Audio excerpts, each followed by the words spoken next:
ચાલો વિદ્યાર્થી મિત્રો, કરંટ અફેર્સ જે છે એની આપણી ગામ ગપાટા સિરીઝની અંદર એપિસોડ નંબર 26માં આપણું ખૂબ ખૂબ હાર્દિક સ્વાગત છે ને. ચાલો આજે આપણે જે છે એક તો આ ચંદ્રયાન પ્રોજેક્ટ ઉપર વાત કરશું, સાથે સાથે આપણું ગુજરાત જે છે એમાંથી એક મહત્વપૂર્ણ ન્યૂઝ આવ્યા છે હે ને, કે ગુજરાત જે છે રિન્યુએબલ એનર્જીમાં નંબર 1 ઉપર છે અત્યારે, અને સાથે સાથે અન્ય વિશ્વની અમુક ઘટનાઓ છે એના ઉપર આપણે ચર્ચા કરશું. ક્લિયર? ચાલો, તો વિધાઉટ ટાઈમ ડિલે જે છે આપણે આજના સેશનને શું કરીએ, શરૂઆત કરીએ. પહેલો પ્રશ્ન છે, ધ હોરાઇઝન 2047 નામનું એક છે ને ડોક્યુમેન્ટ છે, એક રોડ મેપ છે. રોડ મેપ કોને કહેવાય?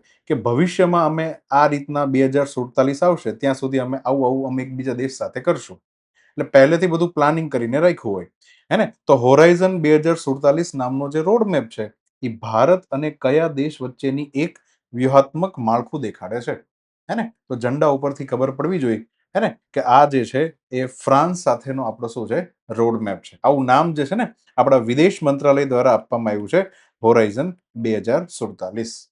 બરાબર. હવે તમે ધ્યાનથી સમજો, ન્યૂઝ શું આવ્યા છે. ન્યૂઝ એવા આવ્યા છે કે તાજેતરમાં ફ્રાન્સના રાષ્ટ્રપતિ, એનું નામ છે ઇમ્યુનલ મેક્રોન હે ને, એ 17 થી લઈ 19 ફેબ્રુઆરી વચ્ચે ભારતની શું લેવાના છે, મુલાકાત.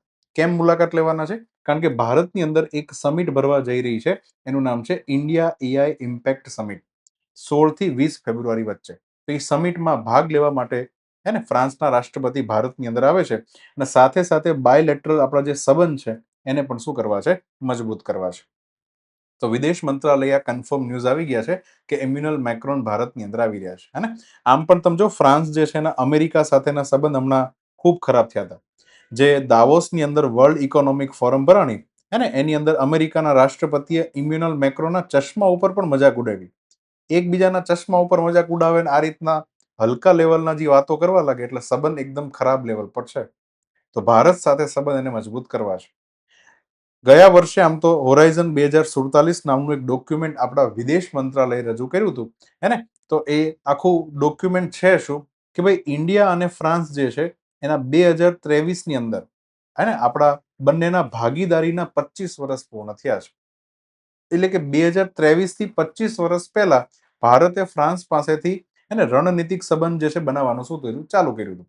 એટલે કોઈક ને કોઈ વસ્તુ આપણે ઇમ્પોર્ટ એક્સપોર્ટ કરવાનું ચાલુ કરીએ છે હે ને. તો એના કારણે 25 વર્ષ પૂરા થયા હતા. તો હોરાઇઝન નામનું એક શું રજૂ કર્યું છે, ડોક્યુમેન્ટ, કે આ 25 વર્ષ તો આપણે સરસ મજાના એકબીજા દેશ સાથે સંબંધ બાંધ્યા, હવે 2047 સુધી પણ ભારત ફ્રાન્સનો શું રહેશે, ભાગીદાર રહેશે. ખાસ કરીને રક્ષાના ક્ષેત્રમાં આપણે રાફેલ વિમાન એની પાસેથી લીધું છે. પછી આપણી પરમાણુ રિએક્ટર ભઠ્ઠીઓમાં ઉર્જાની અંદર એમનો સહયોગ છે, અને એઆઈ આર્ટિફિશિયલ ઇન્ટેલિજન્સ માટે તો એ કાકા અહીંયા આવે છે. બરાબર.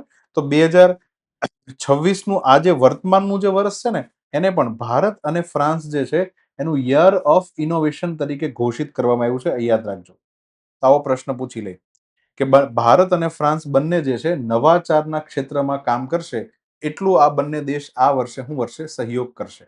2026 નું વર્ષ ઘોષિત કરવામાં આવ્યું છે India France year of innovation.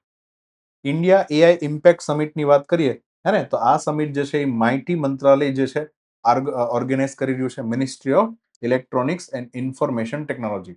30 થી વધારે દેશ આની અંદર ભાગ લેવાના છે. ભારત મંડપમ જે છે ન્યૂ દિલ્હી ખાતે આખી સમિટ ભરાવાની છે. આ સમિટની જે છે ટેગલાઇન પણ ખાસ યાદ રાખજો મિત્રો, સર્વજન હિતાય સર્વજન સુખાય.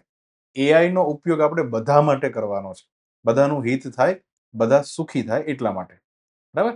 ચાલો, તો આ રીતના આટલી અપડેટ છે ફ્રાન્સ સાથે. તો ફ્રાન્સ જે છે એના માટેનું આ ડોક્યુમેન્ટ છે, તો હોરાઇઝન 2047. આગળ વધીએ. ભારતના સૌથી નાની ઉંમરનો એક ભાઈ જે છે એ એનાલોગ અવકાશ યાત્રી બન્યો છે. તો હવે સમજીએ હે ને, એનું નામ છે આદિત્ય પંડ્યા. 17 વર્ષનો આ નાનો એવો ટપુડિયો જે છે એ તાજેતરમાં એનાલોગ અવકાશ યાત્રી બની ગયો. પહેલા તો એ સમજો કે એનાલોગ કોને કહેવાય. બરાબર. એનાલોગ કોને કહેવાય? એનાલોગ શબ્દ આવ્યો છે એક બીજા શબ્દ પરથી, એનાલોજી ઉપરથી. એનાલોજી કરવી એટલે શું, તો કે સરખામણી કરવી. જ્યારે તમને હું સમજાવું કે ધરતી ઉપર આપણે જે અહીંયા થારનું ડેઝર્ટ છે રાજસ્થાનમાં, અને ત્યાં બધા ભેગા થઈને એક એવી આર્ટિફિશિયલ કન્ડિશન ક્રિએટ કરે કે જેવી મંગળ ગ્રહ ઉપર હોય. મંગળ ગ્રહ ઉપર બી રણ છે તો ધરતી પર બી રણ છે. બંને વચ્ચેની એક પ્રકારે સરખામણી કરો ને, સરખામણી માટે કોમન શબ્દ છે એનાલોજી. બરાબર. તો એનાલોજી કરવી એટલે સરખામણી કરવી. તો અહીંયા કર્યું છે કેવું કે આપણા ભારતની અંદર એક સ્ટુડિયોનું નામ છે આકા સ્પેસ સ્ટુડિયો નામની કંપની છે, એણે 1 થી લઈને 8 ફેબ્રુઆરી વચ્ચે આ ધોળાવીરાના જે સફેદ રણ છે એની અંદર એક એવી કન્ડિશન પેદા કરી કે જે ચંદ્ર જેવી હોય. કોના જેવી હોય? ચંદ્ર જેવી પરિસ્થિતિનું ત્યાં શું કર્યું? નિર્માણ કર્યું. અને આદિત્ય પંડ્યા જે છે ખોટે ખોટો ઓલું કહેવાય ને, આ રીતના સૂટ બૂટ પહેરી લે, બરાબર. અને હવે તમે સમજો આ ધોળાવીરામાં છે, હે ને, અહીંયા બધા લોકો આ રીતના કામ કરે છે. એક આર્ટિફિશિયલ કન્ડિશન ક્રિએટ કરી, સિમિલર એટલે કે એનાલોગ, સિમિલર કોના જેવી? તો કે ચંદ્ર જેવી. ચંદ્રમાં જે રીતની પરિસ્થિતિ હોય એવા જ ખાડા બાટા અહીંયા બનાવ્યા હોય. તો આ રીતના જે છે એને ખબર પડે કે એકચ્યુઅલમાં જો ચંદ્ર ઉપર જવાનું થયું હોય તો કેવું રહે. ખ્યાલ આવ્યો? તો એટલા માટે આને કહેવાય એનાલોગ. તમે કદાચ નામ સાંભળ્યું હોય તો એનાલોગ પનીર પણ આવે, હે ને, એનાલોગ પનીર. એનાલોગ પનીર જે છે ને, આ ભારતની અંદર સૌથી ખતરનાક વસ્તુ એ છે કે આ પનીર ભારતમાં ખુલ્લે આમ જે છે રેસ્ટોરન્ટ બધામાં વેચાય છે, હે ને. તો એનાલોગ પનીર શું કરવા કે, કારણ કે જે સાચું પનીર હોય, સાચું પનીર જે વ્યવસ્થિત દૂધ ફાડીને બનાવ્યું હોય એના જેવું જ દેખાય, પણ નકલી હોય. શું હોય? નકલી. તો એનાલોગ એટલે નકલી. સમજ પડી? હા, પણ એના જેવું જ દેખાય. તમે આઈડેન્ટિફાઈ જે છે અલગ ન કરી શકો. તો આદિત્ય પંડ્યાભાઈ જે છે એના નામે આ રેકોર્ડ આવ્યો છે. આદિત્ય પંડ્યા બેઝિકલી સૌથી નાના ઉંમરનો એનાલોગ અવકાશ યાત્રી બની ગયો છે. આગળ વધીએ. સહકારી ભારત ટેક્સી જે છે એની મોબિલિટી પ્લેટફોર્મ સાથે ભાગીદારી કરનાર ભારતનું પ્રથમ રાજ્ય કયું બન્યું છે? આપણે હમણાં 2-4 દિવસથી ન્યૂઝમાં જોઈએ છે કે ભારત ટેક્સી જે છે આપણા સહકારી મંત્રાલય દ્વારા જે છે એક અનોખી પહેલ રજૂ કરવામાં આવી છે, અને હવે એની સાથે એક MOU થયો છે, અને એના વિશે આપણે હવે સમજીએ. તો તાજેતરમાં દિલ્હી સરકાર જે છે એને શું કર્યું? દિલ્હી સરકારનો એક ડિવિઝન છે, એનું નામ છે Delhi tourism and transport development corporation. આ દિલ્હી ગવર્મેન્ટ, હે ને, તો દિલ્હી ગવર્મેન્ટ અંદર કામ કરતી આ શું છે? કંપની છે. એને શું કર્યું? તો કે સામે સહકારિતા મંત્રાલય હેઠળ જે આપણે ભારત ટેક્સી ચલાવી છે હમણાં, કોઓપરેટિવ લિમિટેડ છે આખી નાખી, એની સાથે એક MOU કર્યા. શું કરવા MOU કર્યા? હવે સમજો. MOU એટલા માટે કર્યા કારણ કે અહીંયા દિલ્હી જે છે ને એવું કરવા માંગે છે કે અમે જે છે ને ભારત ટેક્સીનું શું કરશું? બ્રાન્ડિંગ કરશું. એટલે આખા દિલ્હીની અંદર આ ભારત ટેક્સી વધારે ચાલે ને ઓલા ઉબેર વાળા ઓછા થઈ જાય. પછી આ ભારત ટેક્સીના જે ડ્રાઈવર છે એને અમે સ્કિલ આપશું, બરાબર. અને અમે કંઈક એવું, કારણ કે અમે જો ટુરિઝમના ક્ષેત્રમાં બી કામ કરવું છે, તો ટુરિઝમના ક્ષેત્રમાં કઈ રીતના કામ કરી શકાય? તો અમે કંઈક એવું આખો એક પ્રોજેક્ટ બનાવશું કે ભાઈ દિલ્હીની અંદર 2 થી 4 કલાકનું તમારે સાઇટ સીઈંગ કરવું હોય તો ભારત ટેક્સીની અંદર આટલા રૂપિયા ભર દે માણસ, એટલે 2-4 કલાક જે છે એને આખા દિલ્હીમાં રખડાવે. તો આ રીતના દિલ્હીને પણ ફાયદો થાય અને સામે ભારત ટેક્સીને પણ ફાયદો થાય. તો સહકાર સે સમૃદ્ધિ જે છે એ આપણા સહકારી મંત્રાલયના વિઝન હેઠળ આપણે આ કોઓપરેટિવ લિમિટેડ જે છે એની શું કરી હતી? શરૂઆત કરી હતી, હે ને. તો આનું નામ છે સહકાર ટેક્સી કોઓપરેટિવ લિમિટેડ, અને એમાં જે ટેક્સી છે એનું નામ છે ભારત ટેક્સી. શું નામ છે? ભારત ટેક્સી. અને એના ડ્રાઈવરને શું કહેવામાં આવે છે? સારથી. આપણે વાત કરી હતી આખી ડિટેલમાં, ગયા લેક્ચર ધ્યાનથી જોઈ લેજો. મિનિમમ 5 શેર જે છે ડ્રાઈવરે લેવા પડશે 500 રૂપિયા, એટલે કે એક શેરનો ભાવ જે છે 100 રૂપિયા થશે. તો જ જે છે આ ભારત ટેક્સીનો જે ડ્રાઈવર જે છે એ મેમ્બર બનશે. શું બનશે? પહેલા સભ્ય બને, પછી ભારત ટેક્સી ચલાવી શકે. અને પછી જે છે એક વખત મેમ્બર બની જાય એટલે 30 રૂપિયાનો ડેઇલી ચાર્જ છે, અને એપ્લિકેશન ખોલી અને પછી એમાંથી એને મુસાફરો જે છે એની લિસ્ટ મળવા લાગે, બરાબર. તો આ રીતના જે છે કામ કરે છે, હે ને. તાજેતરમાં રાજકોટના એરપોર્ટ ખાતે પણ ભારત ટેક્સી જે છે ચાલુ કરવાનું પૂરેપૂરું આયોજન થઈ રહ્યું છે, બરાબર. ચાલો હવે થોડું અહીંયા સમજીએ. PSI કોન્સ્ટેબલ હોય તો એની અંદર, અને આમ તો કોમન એક સબ્જેક્ટ છે અર્થવ્યવસ્થાનો, એનું નામ છે ગુજરાતની અંદર સહકારિતા આંદોલન. આખો ટોપિક છે. તો આ ટોપિકને આપણે થોડો સમજીએ, કારણ કે આપણે સહકારિતામાં આવ્યા જ છીએ તો સારામાં સારો મોકાનો હું ઉઠાવે? ફાયદો ઉઠાવે. તો પહેલી વાત કરીએ તો ગુજરાત જે છે ને એ વિશ્વનું સૌથી સફળ સહકારિતાનું આર્થિક મોડલ કહેવાય છે. ગુજરાતની અંદર જે કોઓપરેટિવ સોસાયટીઝ નું જે આખું મોડલ છે એ વિશ્વમાં આટલું સરસ મોડલ જે સારી રીતના વર્ષોથી કામ કરતું હોય એવું ક્યાંય છે જ નહીં, બરાબર. તો ગુજરાત જે છે ને આમ તો સહકારિતા આંદોલનની શું કહેવાય છે? પ્રયોગશાળા કહેવાય છે. આની શરૂઆત ક્યાં થઈ? ગુજરાતમાં આખું ને આખી મુવમેન્ટ ચાલુ ક્યારથી થઈ? હવે આંદોલન શબ્દ અહીંયા વાપર્યો છે. આંદોલન ક્યારે થયું? કે જ્યારે કોઈ વ્યક્તિ સાથે અન્યાય થાય ને તો એની વિરુદ્ધમાં શું ચાલુ થાય? આંદોલન. તો એ અન્યાય પહેલા સમજીએ. 1946 પહેલા જે છે ગુજરાતમાં એક સમસ્યા પેદા થઈ, ખાસ કરીને ખેડા જિલ્લો. અચ્છા, ક્યારેક ઇન્ટરનેટ ઉપર છે ને આવું લખ્યું હશે કેરા, તો કેરા સમજીને છે ને કન્ફ્યુઝ નહીં થતા. કેરા એટલે જ ખેડા છે, કારણ કે અંગ્રેજોને બોલતા ન આવડે એટલે ખેડા ને કેરા એવું કહેતા. પડી એમ જ. હવે ખેડા જિલ્લાની અંદર એ ગામડા જે હતા એની અંદર આવું હતું કે ગામડાની અંદર જે છે અલગ અલગ જે છે દૂધ ઉત્પાદક ખેડૂતો હોય એ પોતાનું દૂધ જે છે ડેરીની અંદર જમા કરાવે. હવે આ ડેરીનો જે માલિક હોય ને એ વચેટિયો કહેવાય. શું કહેવાય? વચેટિયો. એ કોઈ મોટો રૂપિયાવાળી પાર્ટી હોય અને એને નક્કી કર્યું કે આ ગામની અંદરથી બધા દૂધવાળાઓએ મને જ શું આપવાનું? દૂધ આપવાનું. અને રોજ સવારમાં એની ડેરીની આ બહાર જે છે એક પાટિયો લાગી જાય અને પાટિયાની અંદર રોજના ભાવ લખાઈ જાય કે કેટલો ભાવ આજનો રહેશે. ફેટ પ્રમાણે ભાવ જે છે લખાઈ જાય અને આ જ ભાવ ઉપર જે છે બધા દૂધ ઉત્પાદકો કોને વેચતા? એ વચેટિયાને અત્યાર સુધી વેચતા. પણ અહીંયા થતું કેવું કે ગામડાના લોકોને જે દૂધનો સાચો ભાવ મળવો જોઈએ એ ભાવ મળતો નહીં. અને આ વચેટીઓ પછી આગળ જઈને આ દૂધ ક્યાં વેચી આવે? મુંબઈ જઈને વેચી આવે. અને મુંબઈથી પછી આ બધા અમીરોના ઘરે શું જતું? દૂધ જતું. એવી રીતના આખી આખી ચેઇન નેટવર્ક હતી. પણ અહીંયા વચેટિયા જે છે ખૂબ ફાયદો ઉઠાવતા અને ગામડામાં કોઈને ખબર ન હોય કે સામે મુંબઈ જે છે ત્યાંથી ભાવ સારો મળે છે. ત્યાં ભાવ વધી ગયો અને આ ભાવ અહીંયા ડેરીની અંદર ભાવ જે છે વધારતો નથી. તો હવે ધીરે ધીરે ખબર પડી કે ગામવાળાઓનું શું થઈ રહ્યું છે? શોષણ થઈ રહ્યું છે. હે ને? તો આની અંદર આપણા ગુજરાતની અંદર આવે છે કોણ? કેરળના જન્મેલા ડોક્ટર વર્ગીસ કુરિયન આવે છે. હે ને? વર્ગીસ કુરિયન જે છે એને ત્યાં મેનેજમેન્ટ માટે મોકલા હોય. એને તો કલ્પનામાં નહોતી ખબર કે આગળ જઈને અહીંયા મોટી ક્રાંતિ કરીશ. વર્ગીસ કુરિયન ગામડાની અંદર આટા મારે છે અને ગામડાની અંદરની જે પણ સમસ્યાથી જોવે એને ખ્યાલ આવે છે કે આ વચેટિયો મારો દીકરો જે છે ને બરાબરનું શોષણ કરે છે ગામડાના લોકોનું. એટલે ગામના બધા લોકોને જઈ અને એ સમજાવે છે. ના સમજાવવાનું કામ જે છે કંઈ ઈઝી નહોતું. બહુ જ અઘરું હતું. ગામવાળા પણ વેચાયેલા હોય એને બધાને મનાવવા બહુ અઘરું કામ હતું. પણ છતાં જે છે વર્ગીસ કુરિયન મહા મહેનતે સમજાવે અને સાથે સાથે એમાં સરદાર વલ્લભભાઈ પટેલનો પણ સાથ મળે. એને કીધું સરદાર વલ્લભભાઈ પટેલે હાકલ કરી કે એક પણ ગામડાવાળા જે છે હવેથી વચેટિયાને દૂધ નહીં વેચે. તો શું કરવાનું? તો બધા ગામવાળા ભેગા થઈને શું બનાવો? યુનિયન બનાવો. મતલબ સમજી લો કે ગામની અંદર જે છે 50 જણા હોય તો 50 શું બનાવે? એક પ્રકારનું યુનિયન બનાવે, એક સંઘ બનાવે. અને એની અંદર ચૂંટણી દ્વારા એના પ્રમુખ જે છે એની શું થાય? ચૂંટણી થાય કે 50 માંથી એક જણો આપણો શું રહેશે? પ્રમુખ રહેશે. આ પ્રમુખનું કામ શું છે? આખું ને આખું મેનેજમેન્ટ કરવાનું. આ બધા પાસેથી દૂધ કલેક્ટ કરી અને દૂધ જે છે મુંબઈ સુધી પહોંચાડી દેવાનું. બરાબર? હવે આ પ્રમુખ જે છે આમાંથી જ ચૂંટાઈને આવ્યો છે એટલે એ પોતાના જ લોકો સાથે અન્યાય ઓછો કરશે. અને જો અન્યાય કરે તો 5-5 વર્ષે પાછી ચૂંટણી આવી જાય વળી પાછો પ્રમુખ તમારે બદલી નાખવાનો. હે ને? તો વારે વારે પ્રમુખ બદલાણા કરે એટલે એક પ્રકારે આને કહેવાય કોઓપરેટિવ મોડલ. સહકારી. બધા સહકારથી કામ કરવાનું શું કરે? ચાલુ કરે. અને જે રેગ્યુલર ભાવ મળવો જોઈએ એ ભાવ જે છે મળવાનું શું થઈ જાય? ચાલુ. તો યુનિયન બનાવવાની હાકલ કરી પટેલ સાહેબે એટલે 1946 ની અંદર આ લોકોએ ખેડા જિલ્લા દૂધ ઉત્પાદક મંડળીની શું કરી? સ્થાપના કરી. 1946 માં સ્થાપના થઈ. અને આગળ જઈને આ જે છે હું ઓળખાવા લાગ્યું? અમૂલ, જેને કહેવાય છે આનંદ મિલ્ક યુનિયન લિમિટેડ. આના વિશે તમારે ઇન્ફોર્મેશન ડિટેલમાં જોવી હોય તો આખું નાખું હે ને શ્યામ બેનેગલ. કોના દ્વારા? શ્યામ બેનેગલ બંગાળી ભારતના મહાન ફિલ્મ ડાયરેક્ટર છે. એના દ્વારા જે છે એક પિક્ચર બન્યું નામ શું છે? મંથન. હે ને? મંથન મૂવી છે, યુટ્યુબ પર ફ્રીમાં છે. એક વખત જોઈ લેવાનું કે કઈ રીતના વર્ગીસ કુરિયન જે છે ગામના લોકોને બનાવે છે. હા, તો અહીંયા અમૂલ જે છે એને ગુજરાતની અંદર 3 ટાયર સ્ટ્રક્ચર જે છે બનાવ્યું છે.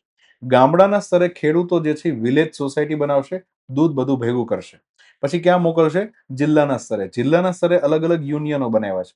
અને દક્ષિણ ગુજરાતની વાત કરું તો દક્ષિણ ગુજરાતના જેટલા બી અલગ અલગ જિલ્લાઓ છે એનું દૂધ ભેગું થાય ક્યાં? તો કે સુમુલમાં ભેગું થાય. ઉત્તર ગુજરાતના બધા જ જિલ્લાઓનું દૂધ ક્યાં ભેગું થાય? તો કે બનાસમાં ભેગું થાય. એમ સુમુલ ડેરી, બનાસ ડેરી, સાગર ડેરી એવી અલગ અલગ જિલ્લાના સ્તરે શું છે? બધી ડેરીઓ છે. અને આ બધાનું દૂધ જે છે રાજ્યના સ્તરે ક્યાં ભેગું થાય? તેનું નામ છે GCMMF Amul. Gujarat cooperative milk marketing federation limited Amul. આવું નામ છે. તો બધું દૂધ છેલ્લે અલ્ટિમેટલી અમૂલમાં શું થાય? ભેગું થાય. ત્યાંથી આખું નાખવાનું શું થાય? માર્કેટિંગ થાય. બરાબર? તો આ રીતના જે છે 3 લેવલ ઉપર આખી કોઓપરેટિવ સોસાયટી ચાલે છે. ગુજરાતને સફળ વસ્તુ કહેવામાં આવે છે. તો ખાલી દૂધના જ ક્ષેત્રમાં ગુજરાત કોઓપરેટિવમાં આગળ છે? નહીં. ગુજરાતના અન્ય કોઓપરેટિવ ક્ષેત્રો પણ તમારે જોવા પડશે. ફોર એક્ઝામ્પલ, ગુજરાતમાં બહુ સફળ કોઓપરેટિવ બેંક હોય તો અમદાવાદની આવેલી છે કાલુપુર કમર્શિયલ બેંક. અથવા બીજી વાત કરું તો રાજકોટની જે છે નાગરિક સહકારી બેંક, વેરી ફેમસ. આણે જે છે એ સમયે પ્રાઇવેટ બેંકો ઘણા એવા ગરીબોને લોન નહોતા આપતા તો એ સમયે આ બેંકોએ ગરીબોને શું આપી? લોન આપી. હે ને? અને લોન આપી એટલે એ બિચારા જે છે પોતાનો ધંધો, વ્યવસાય, રોજગાર, કૃષિ જે છે આગળ કરી શક્યા. અને એના કારણે આજે આગળ વધી શક્યા. તો અત્યારે તો ગુજરાતમાં ઘણી બધી કોઓપરેટિવ બેંક છે પણ શરૂઆતમાં સક્સેસફુલ બેંક તરીકે આ બંનેનું શું આવે છે? નામ આવે છે. પછી બીજા સેક્ટરની અંદર વાત કરીએ તો ગુજરાતમાં ખાંડ ઉદ્યોગ પણ કોઓપરેટિવ સેક્ટરથી ચાલે છે. ખાસ કરીને સુરતની અંદર નવસારીમાં ગણદેવી ઇઝ વેરી ફેમસ. હે ને? પછી બારડોલીની અંદર આ બધી જગ્યા પર શું છે? ખાંડ ઉદ્યોગ. આસપાસ શેરડી પકવતા ખેડૂતો હોય ઈ પણ શેર સર્ટિફિકેટ લઈ અને જે પણ કોઓપરેટિવ હોય એના મેમ્બર હોય. એટલે જેટલી શેરડી ઉગે એ બધી જ શેરડી જે છે ફટાફટ ક્યાં આપી દેવાની? તો કે જે તે મંડળીમાં ઈ મેમ્બર હોય એને આપી દેવાની. અને એને યોગ્ય ભાવ પણ શું કર્યા કરે? ત્યાંથી મળ્યા કરે. બરાબર? પછી આ જ રીતના હાઉસિંગ સેક્ટરની અંદર રહેવાના ઘર, તો એમાં હતું કેવું? 1927 ની અંદર અમદાવાદની અંદર પહેલી એવી સોસાયટી બની જેનું નામ છે પ્રીતમનગર. મધ્યમ વર્ગના લોકોએ ભેગા થયા, બધા થોડા થોડા પૈસા કાઢ્યા, મેમ્બર બન્યા, હે ને? અને સાથે એક જમીન ખરીદી. બધા ભેગા હોય તો જમીન જે છે આરામથી ખરીદી શકે. અને આ રીતના પછી એની પર અફોર્ડેબલ શું બનાવ્યા? ઘર બનાવ્યા. તો આને કહેવાય છે પ્રીતમનગર. ગુજરાતની પહેલી હાઉસિંગ સોસાયટી કહેવાય છે. તો એ પણ એક સક્સેસફુલ. હવે તો ગુજરાતમાં કેટલી બધી હાઉસિંગ સોસાયટી છે, બરાબર. પછી એક બહુ ફેમસ ઉદાહરણ છે ઈલાબેન ભટ્ટ. ઈલાબેન ભટ્ટે ગુજરાતની અંદર એક સેવા નામ જે છે એનું એસોસિએશન ચાલુ કર્યું. સેવાનું ફૂલ ફોર્મ થાય છે સેલ્ફ એમ્પ્લોયડ વુમન્સ એસોસિએશન. તો ગુજરાતની જેટલી પણ ગરીબ બહેનો છે એ હોમ મેડ ધંધો કરવા માંગે છે તો એને શું આપવાની? મંડળી દ્વારા લોન આપવાની. બરાબર. તો આ રીતના જે છે ગુજરાતમાં સહકારિતાનું ઉન્નત મોડલ જે છે જોવા મળે છે. બરાબર. અને એનો જ આપણો ભાઈ જે છે અત્યારે સહકારિતા મંત્રી છે અમિત શાહજી. અને આપણા ભારતની અંદર પણ મોટી મોટી કોઓપરેટિવ બનાવવાની હવે શું કરી રહ્યા છે? શરૂઆત કરી રહ્યા છે. હે ને? ચાલો. અને કોઓપરેટિવ સેક્ટરની વાત આવે, આ તો ગુજરાતની વાત થઈ. સમગ્ર ભારતના લેવલની વાત કરું તો તમારે પહેલા તો જો મેં અહીંયા ફોટો તો સરસ મજાનો આ ભાઈનો મૂકી જ દીધો છે.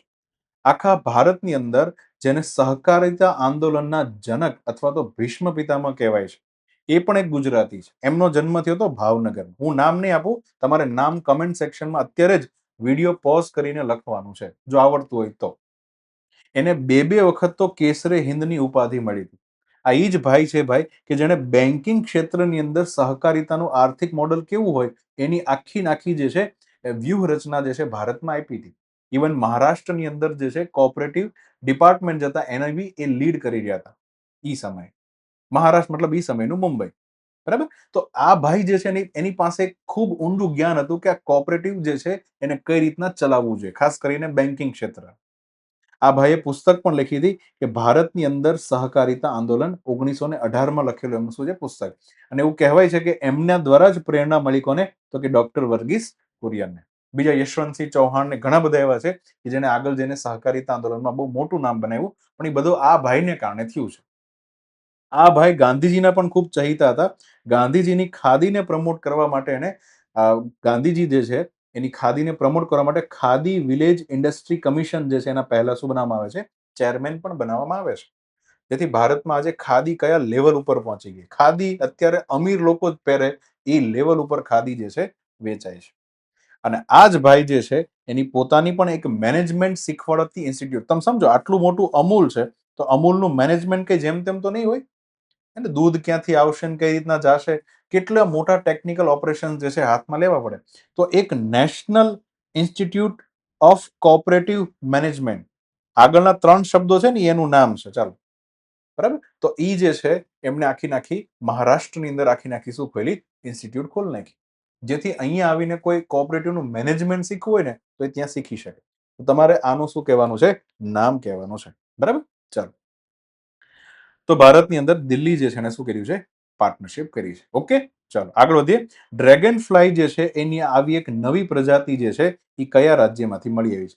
અહીંયા પરથી ખબર પડે છે, અહીંયા લખ્યું છે કેરળ, તો આન્સર શું આવશે? કેરળ. Dragonfly. હે ને? તો જો આ એનો એકચ્યુઅલમાં ફોટો છે. નામ છે લિરિયોથેમિસ કેરાલેન્સિસ. કેરળમાં મળી એટલે નામ પાડી દીધું કેરાલેન્સિસ. તો ડ્રેગન ફ્લાયની નવી પ્રજાતિ કેરળના દરિયાકાંઠાના વિસ્તારમાંથી મળી છે. ઇન્ડિપેન્ડન્ટ રિસર્ચનું ગ્રુપ હતું એના દ્વારા શું થયું હતું? સંશોધન. ફાઇનલી ઇન્ટરનેશનલ જર્નલ ઓફ ઓડોનેટોલોજીની અંદર આ સમાચાર છપાણા હતા. ઓડોનેટોલોજી કોને કહેવાય? કે ભાઈ ડ્રેગન ફ્લાય ઉપર જે સંશોધન કરે એ બ્રાન્ચને શું કહેવાય? ઓડોનેટોલોજી. બરાબર. તો યાદ રાખજો, અહીંયા આન્સર આવશે કેરળ. આગળ વધીએ. કેરળની પ્રથમ સંપૂર્ણ દ્રષ્ટિહીન મહિલા ન્યાયાધીશ જે છે એ કોણ બન્યું છે? બરાબર. તો કેરળની પ્રથમ પૂછ્યું છે. નામ જોવા જઈએ તો દેશની પણ પ્રથમ છે, પણ મહિલાની વાત છે. યાદ રાખજો, મહિલાની વાત છે. બરાબર. તો 4 માંથી કોણ બન્યું છે? ચલો, તો તાજેતરમાં થાનિયા નાથન સી, હે ને? થાનિયા નાથન સી જે છે એ ટોટલી વિઝ્યુઅલી ઇમ્પેર્ડ છે. ઇમ્પેર્ડ હોવું એટલે કે એને એમાં ખામી હોવી, ઇમ્પેર્ડ કહેવાય એને, ખામી હોવી. તો તાજેતરમાં દેશ અને કેરળની પ્રથમ એવી મહિલા જજ પ્રજ્ઞાચક્ષુ જજ કોણ બન્યા છે? થાનિયા નાથન સી. એને કેરળ હાઈકોર્ટ દ્વારા લેવાયેલી જે પરીક્ષા હતી એને એમાં ફિઝિકલ ડિસેબિલિટીના જે દિવ્યાંગોની જે અલગ કેટેગરી હોય એમાં એનો ફર્સ્ટ રેન્ક આવ્યો છે. એને બ્રેઇન લિપિથી એને આખી શું આપી છે? તૈયારી કરી છે અને એની એક્ઝામ આપી છે. બરાબર. અચ્છા, તમને એવું પૂછે કે ભારતના પ્રથમ પ્રજ્ઞાચક્ષુ જજ ઓવરઓલ કોણ બન્યું? તો ઓવરઓલ જે છે તમિલનાડુની અંદર ટી ચક્રવર્તી કરીને જજ હતા 2009 ની અંદર. પણ પ્રોબ્લેમ એ હતો કે 2009 ની અંદર એટલું બધું સોશિયલ મીડિયા હતું નહીં, એટલે આનું નામ જે છે ને વધારે આવતું નથી. પણ 2009 ના તમિલનાડુ કેડરની અંદર આ ભાઈ શું બન્યા હતા? પ્રથમ પ્રજ્ઞાચક્ષુ જજ. માર્કેટમાં ખોટું અત્યારે એવું ચાલે છે કે રાજસ્થાનના બ્રહ્માનંદ શર્મા જે છે એ ભારતના પહેલા શું છે? પ્રજ્ઞાચક્ષુ જજ. પણ આ ખોટું છે. આ બન્યા હતા 2016 ની અંદર, જ્યારે ટી ચક્રવર્તી છે એ 2009 ની અંદર પહેલા શું છે? પ્રજ્ઞાચક્ષુ જજ. પણ બંને શું છે? પુરુષ છે, મેલ છે. આ બંને મેલ છે. ફિમેલ તરીકે પહેલા કોણ બન્યા છે? થાનિયા નાથન સી. અને આ બધા એટલા માટે હમણાં બની શક્યા, આમાં ઘણા લોકો અપોઝ પણ કરતા હતા, પણ ફાઇનલી 2025માં એક ચુકાદો આવ્યો હતો. 2025માં સુપ્રીમ કોર્ટનો ઐતિહાસિક ચુકાદો આવ્યો, જેમાં જજ સાહેબ હતા JB પારડીવાલા અને R મહાદેવને એવું કીધું ફાઇનલી કે ભારતની અંદર જેટલા પણ પ્રજ્ઞાચક્ષુ વ્યક્તિ છે એને ન્યાયિક સેવા માટે તમે ગેરલાયક ઠેરવી શકો નહીં, તમારે એને લાયક જ માનવા પડશે. જો એ એક્ઝામમાં સારા માર્ક્સ લાવે છે તો એ પૂરેપૂરા શું છે? લાયક છે. એની સાથે આપણે અન્યાય એટલા માટે ન કરી શકીએ કારણ કે પ્રજ્ઞાચક્ષુ છે.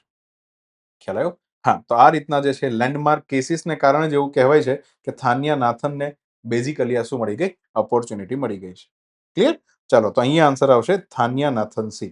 જોજો, ધ્યાનથી સમજજો. બરાબર? ઓકે, આગળ વધીએ. ભારતે કયા દેશ સાથે પાર્ટનરશિપથી હાઇડ્રોજન ફેલોશિપ કાર્યક્રમ જે છે શું કર્યો છે? શરૂ કર્યો છે. બરાબર? તો ચાલો સમજીએ. તાજેતરમાં ભારત અને બીજો દેશ છે નેધરલેન્ડ, જેને પ્રાચીન સમયમાં હોલેન્ડ પણ કહેતા. શું કહેતા? હોલેન્ડ. નેધરલેન્ડ. નેધરલેન્ડ થી આપણા ભારતની અંદર કોણ આવ્યા હતા? ડચ પ્રજા આવી હતી. ડચ પ્રજા ભારતની અંદર આવી હતી. ડચ પ્રજા એ જ પ્રજા છે કે જેને ભારતનું જે ટેક્સટાઇલ છે, ભારતનું જે સુતરાઉ કાપડ છે, ખાસ કરીને ટેક્સટાઇલમાં કયું કાપડ? સુતરાઉ કાપડ. ભારત જે છે પોતાનું સુતરાઉ કાપડ બહાર બહુ વેચતું નહીં, પણ આ ડચોએ સુતરાઉ કાપડને એક્સપોર્ટની વસ્તુ બનાવી દીધી અને ખૂબ એક્સપોર્ટ કરાવ્યો યુરોપની અંદર. ખ્યાલ આવે છે? ચલો, તો હવે તાજેતરમાં ભારત અને નેધરલેન્ડ વચ્ચે શું થયા છે? MOU. સેના ઉપર? ગ્રીન હાઇડ્રોજન ઉપર સંશોધન માટે નક્કી કર્યું છે. India Netherland hydrogen fellowship programme. Fellowship શબ્દ આવે ને એટલે સમજો ધ્યાનથી. ફેલોશિપ કોને કહેવાય? કે જેમાં બહુ વધારે ક્વોલિફાઈડ, હાઈલી ક્વોલિફાઈડ હોય. માની લો કે PhD કોઈ કરે છે, ક્યાં તો કોઈ માસ્ટર ડિગ્રી કરે છે, મતલબ એ સારા ક્વોલિફાઈડ છે, બેચલર થી ઉપર. એવા જેટલા પણ વ્યક્તિ છે એને સંશોધન કરવું હોય, પણ જેને રિસર્ચ કરવું હોય ને એને સૌથી મોટો પ્રોબ્લેમ છે પૈસાનો. તો એને પૈસા જે છે આપનાર કોઈ મળી જાય તેને ફેલોશિપ પ્રોગ્રામ હેઠળ છે એવું કહેવાય. તો શોર્ટ ટર્મ અથવા તો મીડિયમ ટર્મ માટે શું આપવામાં આવે? ફંડ આપવામાં આવે. તે પૈસાથી બેઝિકલી પોતાનું શું કરી શકે? સંશોધન. તો આને કહેવાય ફેલોશિપ પ્રોગ્રામ. તો તાજેતરમાં ઇન્ડિયા અને નેધરલેન્ડ, હવે એમાં બી એક્ઝેક્ટ શું કર્યું છે? તો ઇન્ડિયાની 19 જેટલી IIT Indian institute of technology અને સામે નેધરલેન્ડની યુનિવર્સિટી ઓફ ગ્રોનિંજન, આ બંને વચ્ચે એવો પ્રોગ્રામ નક્કી કરવામાં આવ્યો છે કે ભારતના રિસર્ચર્સ ત્યાં જઈ શકે અને ત્યાંના જે છે અહીંયા આવી શકે, અથવા તો બંને કોલાબરેશનથી ગ્રીન હાઇડ્રોજન ઉપર નવી નવી ટેકનિક કઈ રીતના ડેવલપ કરી શકે એના માટેનું શું થશે? સંશોધન. જો પ્રોજેક્ટ જે છે એ પાસ થાય તો અલ્ટિમેટલી ભારત અને નેધરલેન્ડ જે છે એ અલ્ટિમેટલી આ સંશોધન માટે શું આપશે? ફંડ આપશે, પૈસા આપશે ને. તો આ ફંડને કારણે જે છે એને પૈસાની કોઈ ચિંતા રહે નહીં. ક્લિયર? તો અહીંયા નેધરલેન્ડ જે છે ને ગ્રીન હાઇડ્રોજન ઉપર શું કર્યું છે? રિસર્ચ. પછી ગ્રીન હાઇડ્રોજન આવે એટલે તમારે અમુક ડેટા છે ને મગજમાં ચોંટાડી જ દેવાનો છે. નેશનલ ગ્રીન હાઇડ્રોજન મિશન ભારતની અંદર ચાલી રહ્યું છે. આપણો ટાર્ગેટ છે કે 2030ના વર્ષ સુધીમાં પ્રતિ વર્ષ 5 મિલિયન મેટ્રિક ટન જેટલો આપણે શું પેદા કરવાનો છે? લીલોડો હાઇડ્રોજન પેદા કરવાનો છે. લીલોડો હાઇડ્રોજન પેદા કરવા માટે બધાને ખબર છે કે અહીંયા જે છે અલ્ટિમેટલી ઇલેક્ટ્રોલાઇસિસ પ્રોસેસ કરવામાં આવે, કે પાણી જે છે એમાંથી H2 અને O દૂર કરવામાં આવે. પણ એને જે છે અહીંયા વિદ્યુત ઉર્જા આપવાની, એ ક્યાંથી આપવાની? તો કે રિન્યુએબલમાંથી આપવાની. અલ્ટિમેટલી તો જ એને ગ્રીન હાઇડ્રોજન કહેવાય. તો એટલા માટે આ હાઇડ્રોજન બનાવવા માટે મારે નવીનીકરણીય ઉર્જા પણ એના પી પ્લાન્ટ નાખવા પડશે ને. તો 125 ગીગાવોટ ડેડિકેટેડલી આપણે 2030 સુધીમાં એવી નવીનીકરણીય ઉર્જાના પ્લાન્ટ નાખીશું કે જે બેઝિકલી હાઇડ્રોજન, ગ્રીન હાઇડ્રોજન પેદા કરવા માટે વપરાશે. તો આ 125 ગીગાવોટ ખાલી ગ્રીન હાઇડ્રોજન માટે છે. સાથે સાથે 50 મિલિયન મેટ્રિક ટન જે છે કાર્બન ડાયોક્સાઇડ ઓછો ઉત્પન્ન થાય એવું પણ આપણે શું કરવાનું છે, પ્રયત્ન કરવાનો છે. મતલબ એવી ટ્રેન આપણે હમણાં હરિયાણાની અંદર જ એક ટ્રેન જે છે આપણે ખોલી હતી કે જેની અંદર બેઝિકલી હાઇડ્રોજન આધારિત જે છે એ લોકોમોટિવ ડીઝલ એન્જિન શું કરે છે, કામ કરે છે. હે ને? તો આને કારણે જે છે અને ઉપર જે CO2 જે છે ઓછો થઈ જશે. તો 50 મિલિયન મેટ્રિક ટન CO2 પણ આપણે ઓછો કરવાનો. તો 5 ના ગુણકમાં છે, યાદ રાખજો બધું. જો 5, 125 અને 50 ગોખી જ નાખવાનું ભાઈ, યાદ રાખવું છે ને. ચાલો, તો અહીંયા આન્સર આવશે નેધરલેન્ડ. આગળ વધીએ. ભારત જે છે અને યુરોપનો એક બીજો દેશ છે ગ્રીસ, એને ડિફેન્સની અંદર સહયોગ ઉપર ઘોષણાપત્ર ઉપર કઈ જગ્યા પર એને હસ્તાક્ષર કર્યા છે? દિલ્હીની અંદર આવેલું એક સરસ મજાનું ઓડિટોરિયમ કે જેની અંદર આ બંને દેશ જે છે એને ડિફેન્સ માટે શું કર્યા છે, હસ્તાક્ષર કર્યા છે. ચાલો, તો તાજેતરમાં ભારત અને ગ્રીસ એને કરાર કર્યા છે કઈ જગ્યા પર? તો ન્યૂ દિલ્હીમાં આવેલું છે માણેક શો સેન્ટર, હે ને, ન્યૂ દિલ્હીમાં આવેલું છે. તો સંરક્ષણમાં જે છે ભારત અને ગ્રીસ એકબીજાની શું કરશે, મદદ કરશે અને સહકાર વધારવા માટે શું કર્યા છે, MOU કર્યા છે. યુરોપની અંદર ક્યાં છે? યુરોપની અંદર તમે અહીંયા નીચે જુઓ તો આ જગ્યા ઉપર અહીંયા કયો દેશ છે? ગ્રીસ. અને એમાં બી એક્ઝેક્ટલી એની રાજધાની કઈ છે? એથેન્સ.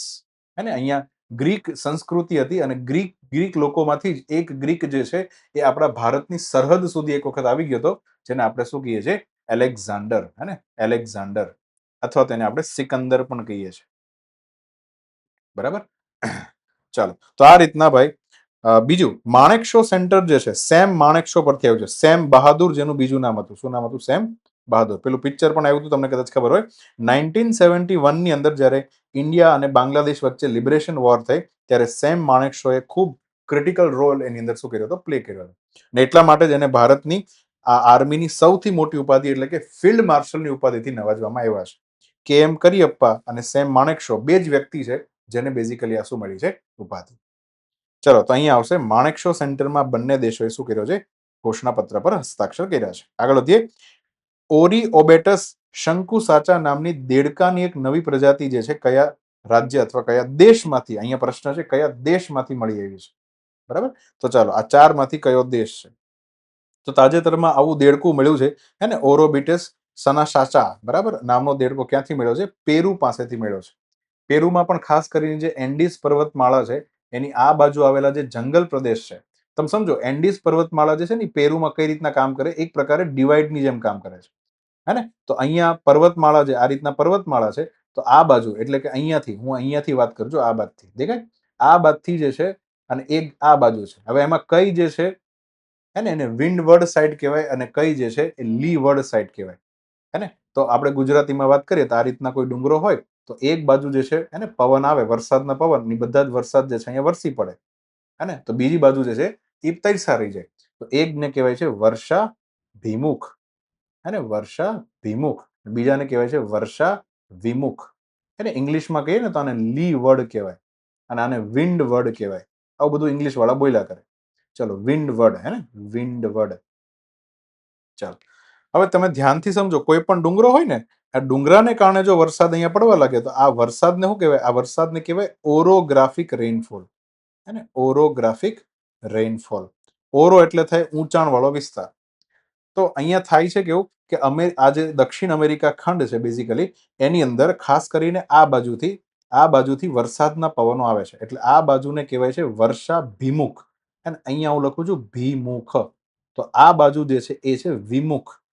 ટૂંકમાં અહીંયા જે આટલો રિજિયન જે છે ને એ આખો ડેઝર્ટ વાળો રિજિયન છે, કિનારા વાળો રિજિયન. એ આખો ડેઝર્ટ, અટાકામા નામનું ત્યાં શું આવેલું છે? ડેઝર્ટ. આમ પણ ખાસ કરીને જો તમે જીઓગ્રાફીનો ટોપિક ભણ્યા હોય તો અહીંયા ધ્યાનથી સમજો, આ રહ્યું આપણું દક્ષિણ અમેરિકા ખંડ અને અહીંયા જે દેશ છે એનું નામ છે પેરુ. હે ને, અને દરિયાના કરંટ વાળું ચેપ્ટર જો તમે વ્યવસ્થિત ભણ્યા હોય તો આપણને ખબર છે કે નીચેથી એટલે કે એન્ટાર્કટિકાથી એક દરિયાની પ્રવાહ ધારા વહે છે જેને આપણે પેરુ કરંટ પણ કહીએ છીએ. શું કહીએ છીએ? Peru current. હવે કારણ કે નીચેથી આવે અને આપણા ધરતીનો નીચેનો ભાગ જે છે ને એકદમ કેવો છે? ઠંડો છે. તો આ પેરુવિયન કરંટ પણ કેવો છે? ઠંડો પ્રવાહ છે. દરિયામાં પણ છે ને આવા પ્રવાહ સર્જાતા હોય, બધાના નામ તમારે યાદ રાખવાના હોય, એક્ઝામમાં પૂછી લે. તો પેરુવિયન કરંટ કેવો છે? ઠંડો કરંટ છે. અને ભાઈ જો ઠંડો કરંટ હોય, જ્યાં ઠંડુ પાણી છે, સમજો આ દરિયો છે, દરિયાની ઉપરનું આ જે પાણી જે છે એકદમ ઠંડુ છે, તો ત્યાં જે છે હવા પણ આની નજીકમાં જે કોન્ટેક્ટમાં હવા હોય ને એ હવા પણ કેવી થઈ જાય? ઠંડી થઈ જાય. અને ઠંડી હવા હોય ને તો એ હાઈ પ્રેશર બનાવે. શું બનાવે? High pressure. ટૂંકમાં આ જગ્યા ઉપર જે છે હાઈ પ્રેશર ઝોન હોય, હાઈ પ્રેશર ઝોન હોય. અને હાઈ પ્રેશર ઝોન જ્યાં જ્યાં હોય ત્યાંથી પવન જે છે એ લો પ્રેશર તરફ શું કરે, ગતિ કરે. હાઈ પ્રેશર થી લો પ્રેશર તરફ ગતિ કરવા લાગે. તો પવન જે છે અહીંયા શું થાય છે, હાઈ પ્રેશર લો તરફ જતો રહે, એટલે આ જગ્યા પર બેઝિકલી ડેઝર્ટ બને. કારણ કે પવન આવશે તો એ વાદળાને લઈને આવશે, હે ને. તો જ્યાં જ્યાં આવો ઠંડો કરંટ છે, ફોર એક્ઝામ્પલ અહીંયા જુઓ, અહીંયા બેંગુલાનો કરંટ છે, બેંગુલાનો કરંટ એ પણ ઠંડો કરંટ છે. તો આ જગ્યા પર તમને રણ જોવા મળશે, ડેઝર્ટ જોવા મળશે. પછી અહીંયા વાત કરીએ તો અહીંયા જે છે પશ્ચિમી ઓસ્ટ્રેલિયાનો પ્રવાહ વહે છે. તો અહીંયા પણ શું જોવા મળશે, ડેઝર્ટ જોવા. ભાઈ જ્યાં જ્યાં ઠંડો પ્રવાહ પસાર થાય એ જમીન વિસ્તારમાં અહીંયા શું જોવા મળે, ડેઝર્ટ જોવા મળે છે. તો આને કહેવાય છે પેરુવિયન કરંટ. વેરી ફેમસ છે જીઓગ્રાફીની અંદર. આ પેરુવિયન કરંટ જો તમે ભણ્યા હોય તો પેરુવિયન કરંટ જે છે અલનીનો અને લાનીનો જેવી ઘટના માટે પણ શું હોય છે, જવાબદાર. અને આના કારણે એનું મત્સ્ય ઉત્પાદન જે છે એ વધઘટ થયા કરે, હે ને. અલનીનો વખતે આપણા ભારતની અંદર વરસાદ કેવો પડે, ઓછો પડે. અને લાનીનો વખતે આપણા ભારતની અંદર વરસાદ કેવો પડે છે, વધારે પડે છે. પણ અલનીનો અને લાનીનો પાછળ બી આ પેરુવિયન કરંટ અને વચ્ચે રહેલો જે છે એ આખો નાખો, હે ને, વેસ્ટર્લી પવન જે છે એ પણ જવાબદાર હોય છે. ચાલો, આ બધું જીઓગ્રાફીનું છે ભાઈ. જીઓગ્રાફી જેને ભણ્યું હોય, વ્યવસ્થિત ખબર હોય, એને આઈડિયા આવી જશે. તો મોટા ભાગે તમે જો ધ્યાનથી, આ બધા મેં ડેઝર્ટ અહીંયા લખ્યા છે.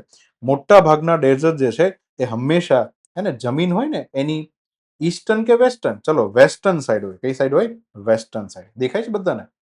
અહીંયાથી જોજો ધ્યાનથી, હે ને. અહીંયા ડેઝર્ટ છે, અહીંયા ડેઝર્ટ છે, અહીંયા ડેઝર્ટ છે.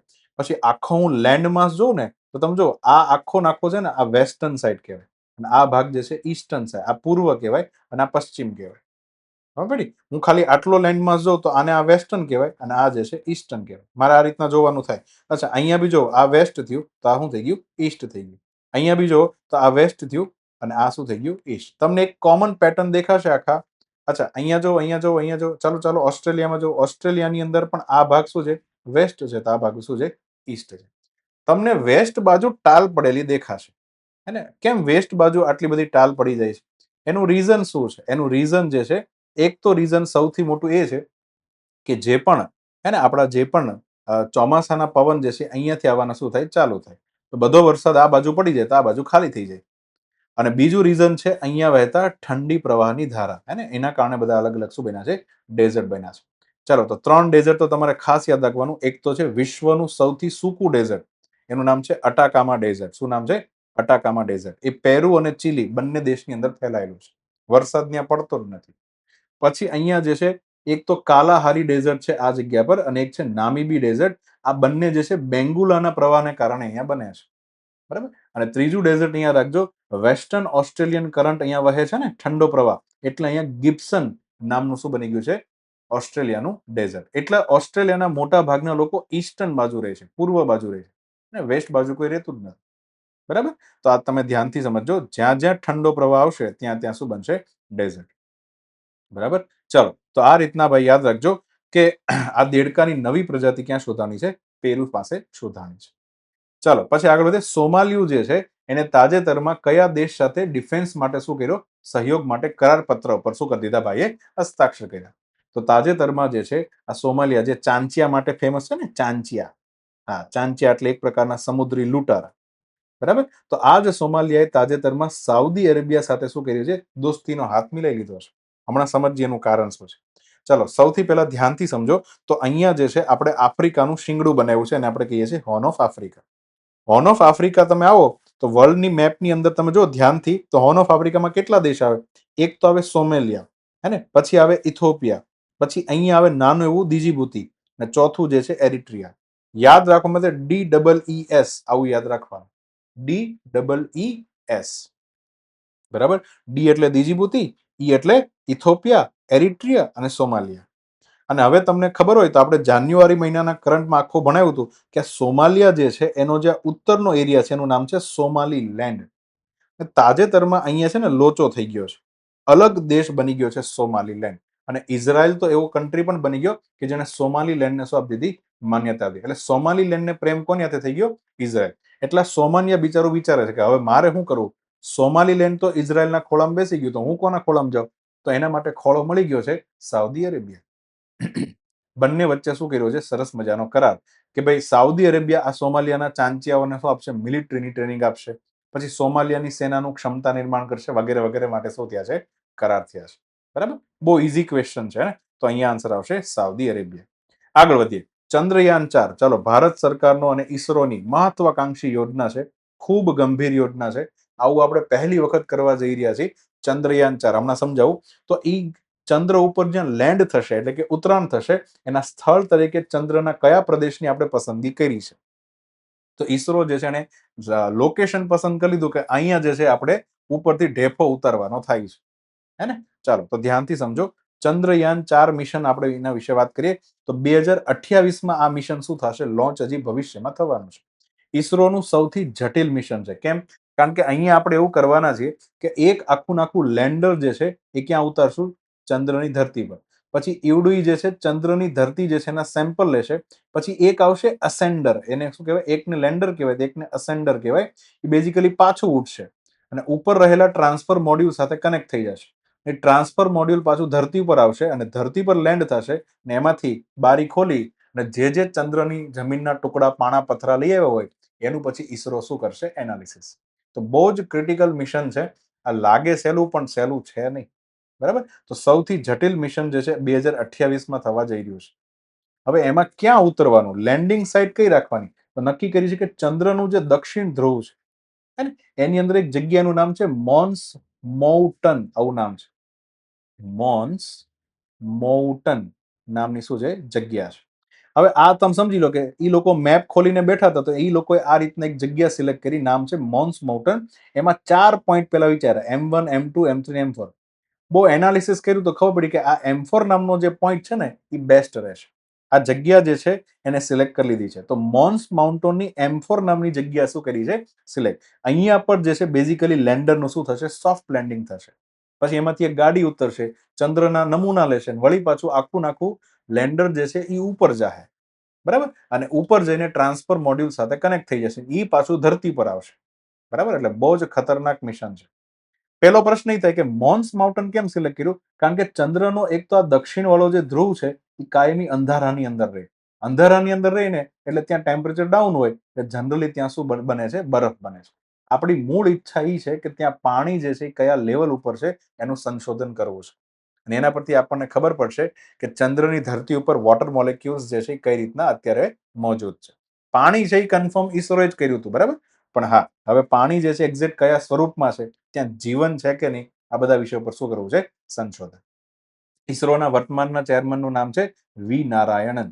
હે ને? આપણી જૂની Indian national committee for space research, ઇન્કોસ્પાર જેને કહીએ છીએ, હે ને? તો 62 થી 69 સુધી કામ કર્યું. પછી 69માં એનું નવું નામકરણ કરીને શું બનાવવામાં આવ્યું? ઈસરો.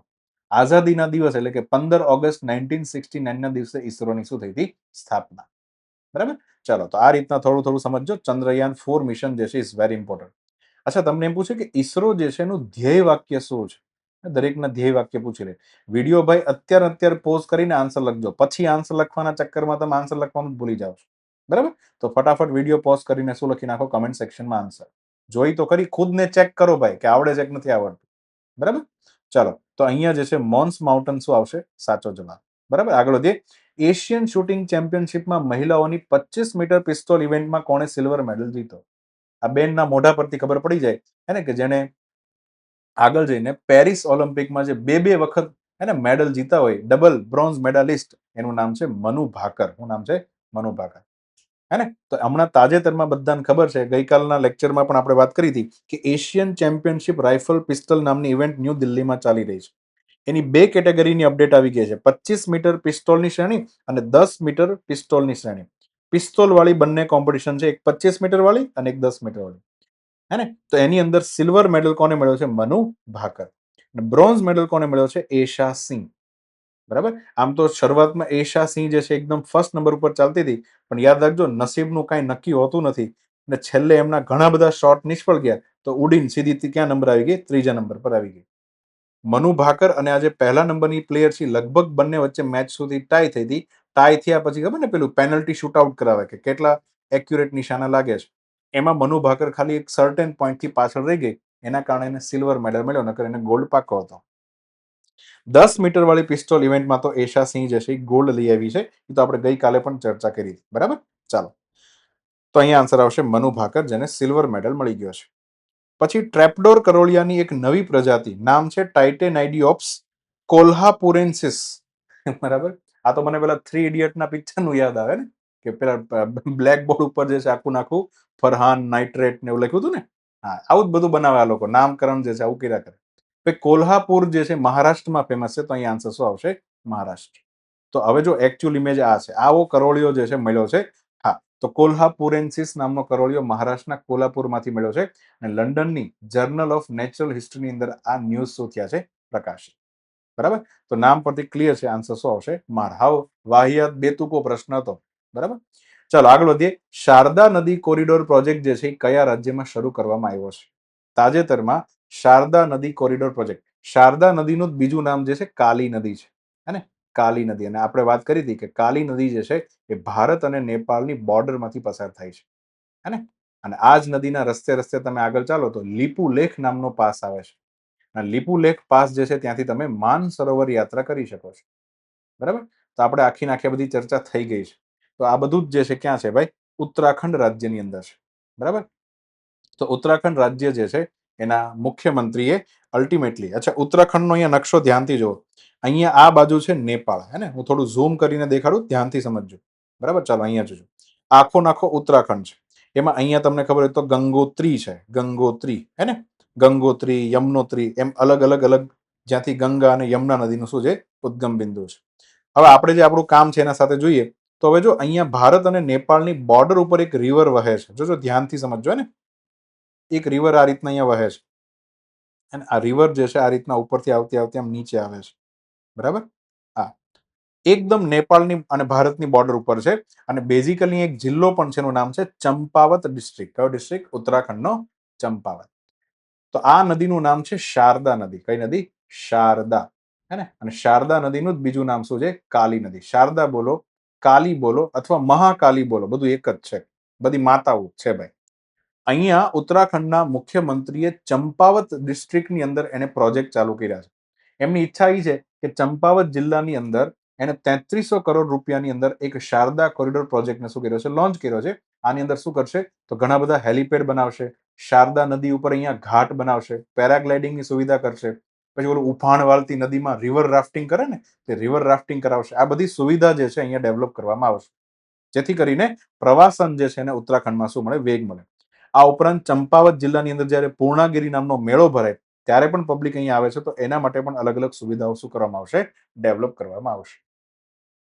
કાલી નદી જે છે બેઝિકલી પછી આગળ પોતાનું પાણી ક્યાં નાખે છે? તો ઘાઘરા નદીમાં નાખે છે ને, ઘાઘરા. બરાબર. ઘાઘરા નદી તમને ખબર છે નેપાળની અંદર વહેતી શું છે? નદી છે. નેપાળથી જે છે આ પાણી ઘાઘરા નદી પોતાનું પાણી જે છે અલ્ટિમેટલી, હે ને, ગંગા નદીની શું છે? સહાયક નદી છે. બરાબર. તો આ રીતના જે છે અલ્ટિમેટલી ઉત્તરાખંડની અંદર આખો નાખો પ્રોજેક્ટ થયેલો. ચાલો આગળ વધીએ. કયા રાજ્યની અંદર પોલિર હાચિસ ગર્ભાંગોનિન્સ નામની કીડી જે છે એની નવી પ્રજાતિ મળી છે? આજે તો નકરા લેક્ચરમાં નકરી પ્રજાતિ જ આવે છે, નવી નવી પ્રજાતિ મળ્યા જ કરે છે. બરાબર. ભાઈ નવું કીડિયું મળ્યું છે ને. ચાલો, તો તાજેતરમાં આસામની અંદર ગુવાહાટીની અંદર ગરભંગા અને રાણી આરક્ષિત નામનું જંગલ છે. ગરભંગા ફોરેસ્ટ રિઝર્વ છે. ગરભંગા ફોરેસ્ટ રિઝર્વ ક્યાં છે? ગુવાહાટીમાં. તો ત્યાં જે છે પોલીરાચિસ ગર્ભાંગેનિસિસ નામે, ને અહીંયા ગરભંગા જો લઈ લીધું કારણ કે જંગલમાંથી મળ્યું છે. આવી કીડી મળી છે ને. હા, બરાબર. હા, પાછળના ભાગમાં આ કીડી જે છે હું આપણા હ્યુમન જે છે બ્લડને લે, હે ને, હ્યુમન બ્લડને અહીંયા ભરે પાછળ. ચાલો આગળ વધીએ. તો અહીંયા આન્સર આવશે આસામ. આગળ વધીએ. SAFF અંડર-19 મહિલા ચેમ્પિયનશિપની ફાઇનલ કયા દેશે જીતી લીધી? ચાલો, તો તાજેતરમાં સાઉથ એશિયન ફૂટબોલ ફેડરેશન અંડર-19 મહિલા ચેમ્પિયનશિપ જે છે એની ફાઇનલ રમાણી હતી ભારત અને બાંગ્લાદેશ વચ્ચે. એમાં ભારત જે છે એને 4 ફૂટબોલના ગોલ મારી દીધા છે, બાંગ્લાદેશને 0 ગોલ જ મારવા દીધા. તો ફાઇનલી આપણે ભારત જે છે આમાં શું થઈ ગયું? જીતી ગયું. આ અંડર-19 મહિલા ચેમ્પિયનશિપ ક્યાં રમાડી હતી? નેપાળની અંદર પોખરા ફૂટબોલ ચેમ્પિયનશિપની અંદર રમાઈ હતી. ટૂંકમાં નેપાળ જે છે એની અંદર આ આયોજન થયું હતું અને ભારત એને આ ચેમ્પિયનશિપ આખી ફાઇનલ જીતી લીધી છે. હું વાત કરું સાઉથ એશિયન ફૂટબોલ ફેડરેશન, તો 1997 ની અંદર એની સ્થાપના થઈ. હેડક્વાર્ટર બાંગ્લાદેશના ઢાકાની અંદર છે. આજે અત્યારે એની અંદર ટોટલ જે છે 7 એના મેમ્બર છે: ભારત, બાંગ્લાદેશ, નેપાળ, ભૂટાન, માલદીવ્સ, પાકિસ્તાન અને શ્રીલંકા. બરાબર. તો આ સાઉથ એશિયન દેશો છે બધા, દક્ષિણ એશિયાના દેશો આની અંદર શું છે એના ભાગીદાર છે. તો આની અંદર ભારતની દીકરીઓ જે છે એ જીતી ગઈ છે. બરાબર. ચાલો આગળ વધીએ. કયા રાજ્યે તાજેતરમાં ઓલા જૂના ફટીચર જન્મ અને મૃત્યુના જે પ્રમાણપત્રો હોય, જે તલાટીએ ગામની અંદર જાતે લખીને બનાવી દીધા હોય, હે ને, તો આવા પ્રમાણપત્રોનું ડિજિટલાઇઝેશન શું કર્યું છે, ચાલુ કર્યું છે. હા, તો તાજેતરમાં કેવું થયું, ગૃહ મંત્રાલય હેઠળ એક સંસ્થાનું નામ છે રજિસ્ટ્રાર જનરલ ઓફ ઇન્ડિયા. તમને બધાને ખબર છે કે દર 10-10 વર્ષે થતી જે વસ્તી ગણતરી છે, બેઝિકલી આ અધિકારી કરે. આખી નાખી એક ઓફિસ છે રજિસ્ટ્રાર જનરલ ઓફ ઇન્ડિયા. હે ને, અહીંયા જનરલી આઈએએસ અધિકારીઓ જે છે ને અપોઇન્ટ કરવામાં આવે. એનું કામ હોય ભારતની અંદર આખી નાખી વસ્તી ગણતરી કરાવે. તો વસ્તી ગણતરી બેઝિકલી ગૃહ મંત્રાલય હેઠળ આવે છે. પ્રશ્ન એક્ઝામમાં પૂછાઈ ગયો છે. તો હવે એમણે શું કર્યું, આ રજિસ્ટ્રાર જનરલે સલાહ આપી નાગાલેન્ડના મુખ્યમંત્રીને, જેનું નામ છે નેફ્યુરી, અને કીધું કે તમારા રાજ્યની અંદર હજી ઘણા બધા એવા ડેથ સર્ટિફિકેટ અને બર્થ સર્ટિફિકેટ જે છે એ ફિઝિકલ ફોર્મમાં છે. તો હવે એક કામ કરો, તમે આ બધાનું શું કરો, ડિજિટલાઇઝેશન કરવાનું શું કરી દો, ચાલુ કરી દો. તો નાગાલેન્ડના મુખ્યમંત્રીએ બેઝિકલી આની શું કરી દીધી છે, શરત. નાગાલેન્ડે એવો પણ ટાર્ગેટ રાખ્યો છે કે 100% જે છે રજિસ્ટ્રેશન પણ શું થઈ જાય, ડિજિટલ. મતલબ ક્યાંય ફિઝિકલ અધિકારી હોવો જ ન જોઈએ કે જે હાથેથી લખે આખું બર્થ સર્ટિફિકેટ અને ડેથ સર્ટિફિકેટ, બધું ક્યાં થઈ જાય, ઓનલાઈન થઈ જવું. એ પણ અહીંયા શું મૂક્યો છે એને ટાર્ગેટ. આ તો કઈ યાદ રાખવાની જરૂર નથી, પણ એટલું યાદ રાખજો કે નાગાલેન્ડે હમણાં આ પ્રોગ્રામ શું કર્યો છે, ચાલુ કર્યો છે. તો ચાલો, Nagaland is the right answer. આગળ વધીએ. CSIR-NIO જે છે એની સમુદ્ર કિનારા આધારિત પ્રયોગશાળાનું ઉદ્ઘાટન જે છે કયા શહેરમાં કરવામાં આવ્યું છે?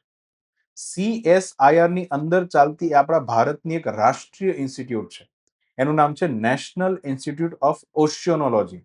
હે ને, દરિયા અને સમુદ્ર જે છે અથવા એના પેટાળમાં શું ચાલી રહ્યું છે એની પર બધું શું કરે છે, સંશોધન કરે છે.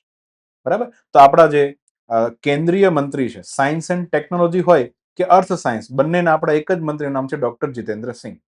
એને CSIR હેઠળની સંસ્થાનું નામ છે નેશનલ ઇન્સ્ટિટ્યૂટ ઓફ ઓશિયોનોલોજી, જેનું હેડક્વાર્ટર આમ તો ગોવામાં છે. આમના દ્વારા એક સુવિધા કેન્દ્ર ઊભું કર્યું કઈ જગ્યા પર, તો કે આંધ્રપ્રદેશના વિશાખાપટ્ટનમ. એકદમ દરિયા કિનારે એક આખું નાખી રિસર્ચ ફેસિલિટી શું કરી છે, ચાલુ કરી છે. આ હું કરવા કરી છે કારણ કે અત્યારે સમગ્ર વિશ્વમાં એક દોડ ચાલી રહી છે કે જેટલા બને એટલા મિનરલ્સ જે છે ભેગા કરો, જેટલા બને એટલા ખનિજ જે છે એને શોધો તમારા દેશની અંદર. તો અહીંયા આપણે પણ સતત તનતોડ મહેનત કરી રહ્યા છીએ, કારણ કે આગળ મેટલ અને મિનરલ આ બાબતે જ જે છે મોટી લડાઈઓ થવાની છે, હે ને, અને ભારત પાછું નહીં રહેજો. તો આ સુવિધા કેન્દ્ર શું કરશે? આ સુવિધા કેન્દ્ર બેઝિકલી બાથેમેટ્રી ઉપર કામ કરશે. બાથેમેટ્રી, ક્યારેક આવો શબ્દ આવી જાય, બાથેમેટ્રી એટલે શું થાય, તો ધ્યાનથી સમજો, બે શબ્દ છે, ટોપોગ્રાફી અને બાથેમેટ્રી. ટોપોગ્રાફી કોને કહેવાય? પાણીની ઉપર જે આ રીતના ડુંગરા બુંગરા હોય તો આ કેટલી હાઈટ ઉપર છે એનું માપ કરે, હે ને. જેમ કે હું એમ કહું કે આ 8,848 બરાબર આટલા મીટરનો જે માઉન્ટ એવરેસ્ટ છે દરિયાની સપાટીથી, તેને ટોપોગ્રાફી માપી કહેવાય. તો ટોપોગ્રાફી જે છે ટોપ ઉપર માપે. સામે છે બાથ એટલે તમે સમજો નીચે બેસી ગયેલું, એકદમ નીચે. તો બાથોમેટ્રીમાં શું કરવામાં આવે કે દરિયાનું જે પેટાળ ભોંયતળિયું હોય એની ઉપર જે છે એનું માપ કરવામાં આવે કે કઈ રીતના પોઈન્ટલું નીચું છે, ઊંચું છે, એલિવેશન કેટલું છે, આ બધું માપણી જે છે એ બાથેમેટ્રીની અંદર કરવામાં આવે છે.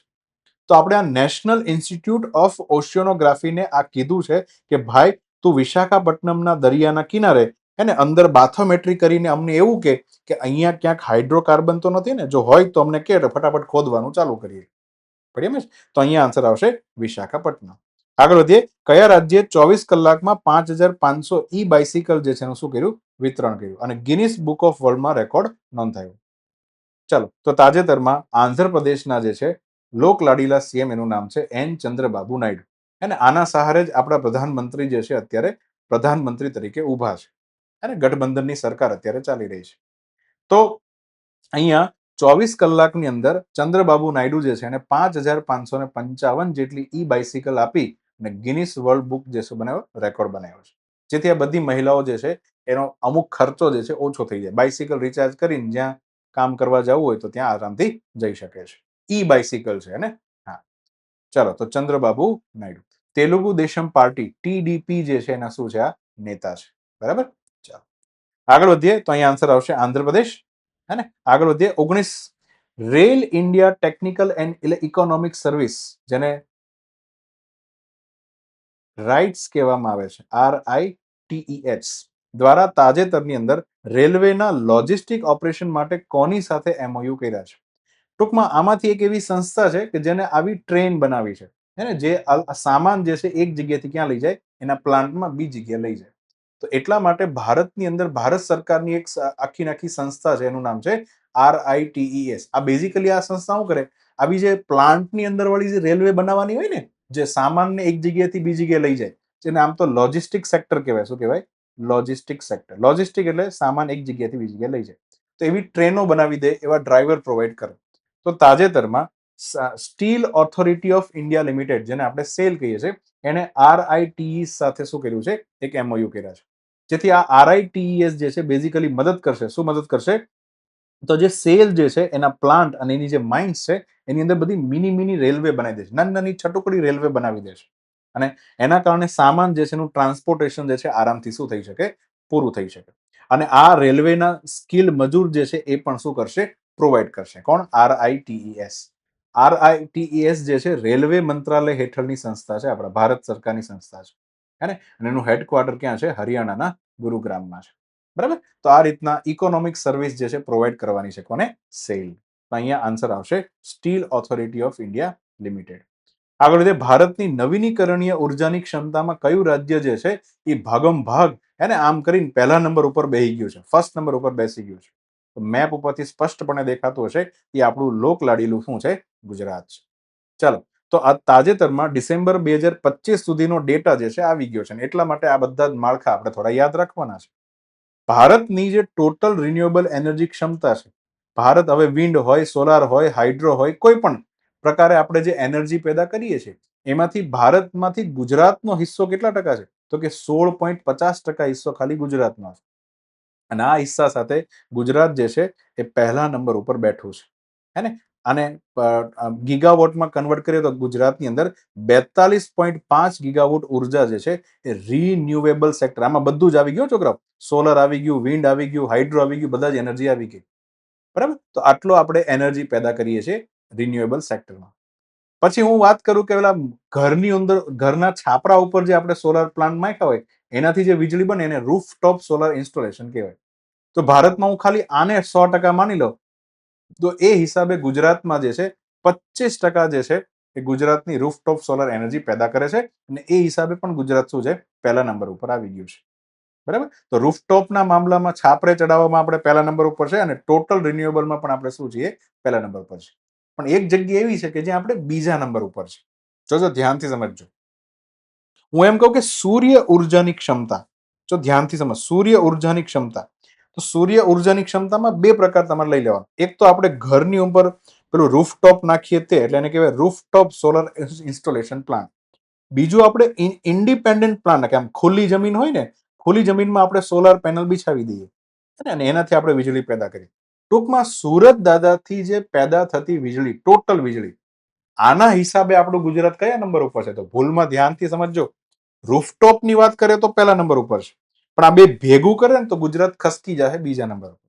એમાં રાજસ્થાન શું આવશે? પહેલા નંબર ઉપર 36.7 ગીગાવોટ સાથે રાજસ્થાન પહેલા. કારણ કે રાજસ્થાનના થારના ડેઝર્ટમાં વિશ્વનો સૌથી મોટો ભાડલા સોલાર પાર્ક જે છે એ આવેલો છે, જેની ક્ષમતા 2.25 ગીગાવોટ છે. કેટલી છે? 2.25, હે ને. આની પછી ચાઇના જે છે એની અંદર છે તે 2 ગીગાવોટનો પ્લાન્ટ છે, સૌથી મોટો પ્લાન્ટ ત્યાં છે. બરાબર. તો આ બધા પ્લાન્ટને કારણે બેઝિકલી ટોટલ ક્ષમતા, જો રૂફટોપ બુફટોપ પ્લાન્ટ બાન બધું લઈ લો, હકેલીને બધું લો, તો 36 ગીગાવોટ સાથે રાજસ્થાન કયા નંબર ઉપર છે? પહેલા નંબર. ગુજરાત જે છે 25 ગીગાવોટ ઉપર છે. અને તમે થોડા સમય જવા દો, ગુજરાત તરત અહીંયા પહેલા નંબર ઉપર આવે. એટલું ઉપર આગળ જતું રહેશે કે રાજસ્થાનની ઓકાત નહીં રહે, એટલું આગળ. એનું રીઝન તમે સમજો. અત્યારે આપણા ગુજરાતમાં પ્લાન્ટ કયા કયા છે? હું રૂફટોપની વાત નથી કરતો, હું પ્લાન્ટની વાત કરું છું. તો એક તો પાટણની અંદર આવેલું છે ચારણકા, ખાલી 749 મેગાવોટ. બરાબર. તમે સમજો 1 ગીગાવોટ એટલે 1000 મેગાવોટ થાય. કેટલા?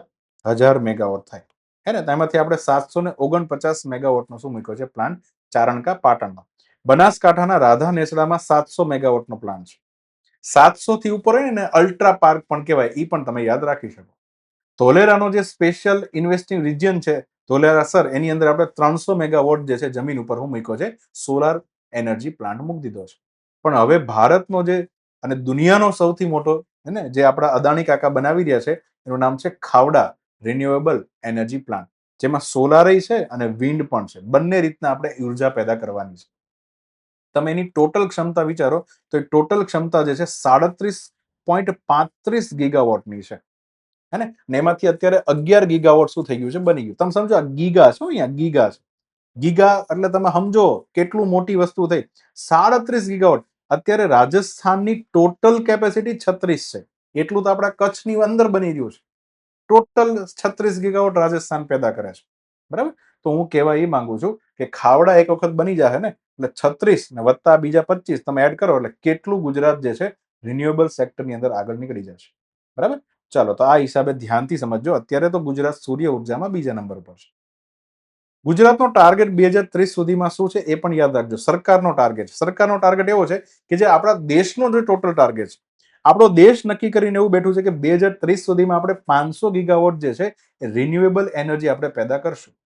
અને એના 20% કરો એટલે 500 ના 20% એટલે 105 ગીગાવોટ. આપણો ગુજરાત સરકારનો ટાર્ગેટ આ છે.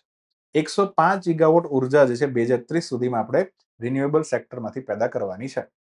પછી એમાં બધું આવી ગયું, સોલાર આવી ગયું, હાઇડ્રો આવી ગયું, વિન્ડ પાવર બધું જ આવી ગયું. બરાબર.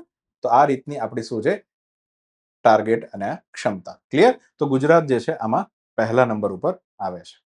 ચાલો, તો આ સાથે આપણે આપણા સેશનને શું કરીએ છીએ સમાપ્ત. ફટાફટ એક વખત તમામ પ્રશ્નોનું શું કરી લઈએ રિવિઝન. ચલો, ધ હોરાઇઝન જે છે એ ફ્રાન્સ સાથેનો એક રોડ મેપ છે. 2047 સુધીમાં બંને કઈ દિશામાં આગળ વધશે એના માટે. પછી સૌથી નાના ઉંમરના પુરુષ એનાલોગ જે છે આદિત્ય પંડ્યા સાહેબ બની ગયા છે. પછી સહકારી ભારત ટેક્સી સાથે દિલ્હીની સરકારે શું કર્યો છે, એમઓયુ કર્યો છે. ડ્રેગન ફ્લાય જે છે એની આ નવી પ્રજાતિ જે છે ને એમાં અહીંયા લખ્યું જ છે કેરળ, તો આન્સર શું આવશે? કેરળ. બરાબર. પછી આગળ વધીએ. કેરળની પ્રથમ સંપૂર્ણ દ્રષ્ટિહીન મહિલાનું નામ શું છે? તો થાનિયા નાથન સી. કયા દેશ સાથે હાઇડ્રોજન ફેલોશિપ પ્રોગ્રામ ઉપર આપણે કર્યું છે? તો એનો આન્સર આવશે નેધરલેન્ડ. ગ્રીન હાઇડ્રોજન માટે આપણે ફેલોશિપ કાર્યક્રમ ચાલુ કર્યો છે. પછી ભારત અને ગ્રીસ સંરક્ષણ માટે એને માણેક શો સેન્ટરની અંદર એકબીજા સાથે શું કર્યા છે? હસ્તાક્ષર. પછી ઓરિયો એબેટ્સ શંકુ સાચા નામનું દેડકું જે છે એ પેરુમાંથી મળ્યો, જે દક્ષિણ અમેરિકાનો એક શું છે દેશ છે. સોમાલિયાએ તાજેતરની અંદર સાઉદી અરેબિયા સાથે શું કર્યા છે? ડિફેન્સ માટે કરાર કર્યા છે. ચંદ્રયાન 4 જે છે એના માટે આપણે મોન્સ માઉન્ટન જે છે એનો M4 પોઈન્ટ જે છે શું કર્યો છે? સિલેક્ટ કર્યો છે. એશિયન શૂટિંગ ચેમ્પિયનશિપમાં મનુ ભાકર જે છે એને 25 મીટરની પિસ્તોલ માટે શું જીતો છે? સિલ્વર. ટ્રેપડોર કરોળિયાની એક નવી પ્રજાતિ હે ને ટાઇટેનાઇડી ઓપ્સ કોલ્હાપુરેન્સિસ જે છે, કોલ્હાપુર પરથી આન્સર શું આવશે? મહારાષ્ટ્ર. શારદા નદી કોરિડોર પ્રોજેક્ટ ઉત્તરાખંડની અંદર ચાલુ થયો છે. કયા રાજ્યમાં પોલીર હાચિસ ગર્ભાંગિસ, અહીંયા આના પરથી નામ જે છે ગુવાહાટીમાં આવેલો અરુણાચલ પ્રદેશનો જે ગરભંગા રિઝર્વ ફોરેસ્ટ છે એની અંદર નવી કીડીની પ્રજાતિ મળી છે. પછી south Asian football federation under 19 મહિલા ચેમ્પિયનશિપમાં ભારત જે છે એને બાંગ્લાદેશને હરાવ્યું છે. પછી જૂના જન્મ અને મૃત્યુ પ્રમાણપત્ર હોય એનું ડિજિટાઇઝેશનનું કામ ચાલુ કર્યું છે નાગાલેન્ડે. CSIR જે છે એની NIO ગોવા ખાતેની જે ઇન્સ્ટિટ્યૂટ છે એને વિશાખાપટ્ટનમના દરિયા કિનારે બેઝિકલી એક લેબોરેટરીનું શું કર્યું છે? ઉદ્ઘાટન.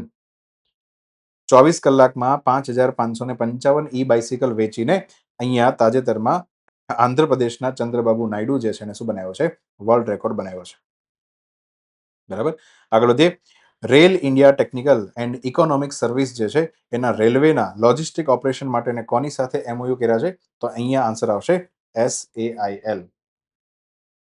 પછી ભારતની નવીનીકરણીય ઉર્જા ક્ષમતામાં કયું રાજ્ય સૌથી વધારે ફાળો આપે છે? તો એનો આન્સર આવશે ગુજરાત. 16.50% જે છે ટોટલ આપણી પાસે કેપેસિટી છે. બરાબર. તો આ સાથે આપણે અહીંયા આપણો સેશન શું કરીએ છીએ? સમાપ્ત કરીએ છીએ. નેક્સ્ટ સેશનમાં આપણે વધારે MCQ સાથે મળીશું અને અહીંયા પૂછાયેલા તમામ પ્રશ્નોનો મહેરબાની કરીને તમે સરસ મજાનો શું આપજો? જવાબ આપજો.